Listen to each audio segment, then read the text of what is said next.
الحمدلله والصلاة والسلام علی رسول الله اما بعد. خپل ځان د قرآن عظیم شان په تلاوت باندې او د الله سبحانه و تعالی په ذکر باندې مشغوله کول. د الله سبحانه و تعالی ذکر دا عظیم عبادت ته او بیا د ذکر یو عظیمه برخه د قرآن عظیم شان تلاوت ته چې انسان د قرآن عظیم شان تلاوت له وخت وباسي. ځکه د قرآن په تلاوت کې ډیر خیر الله عز وجل ښودلی دی.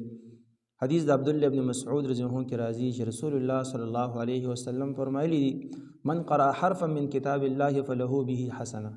کوم سړی چې یو حرف د الله د کتاب نه ولولي هغه له الله یو حسنه او نیکی ورکړي. والحسنه بعشر امثالها او یو نیکی دا په لس چنده ده.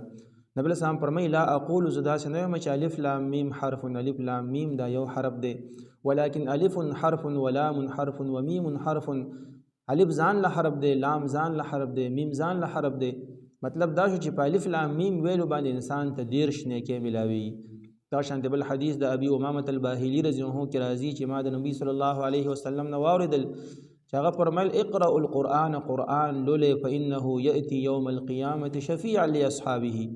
یقینا دا قرآن به د قیامت په ورځ د خپل لستونکو د پاره شفاعت کوونکی وي د الله سبحانه و تعالی په دربار کې. دغه انسان به څومره خوش قسمت وي چې د قیامت په ورځ د الله عز وجل په دربار کې د ده لپاره شفارسي د الله کتاب وي، قرآن عظیم شان وي. الله سبحانه و تعالی زموږ دپاره شفارسي وګرځي د الله سبحانه و تعالی په دربار کې.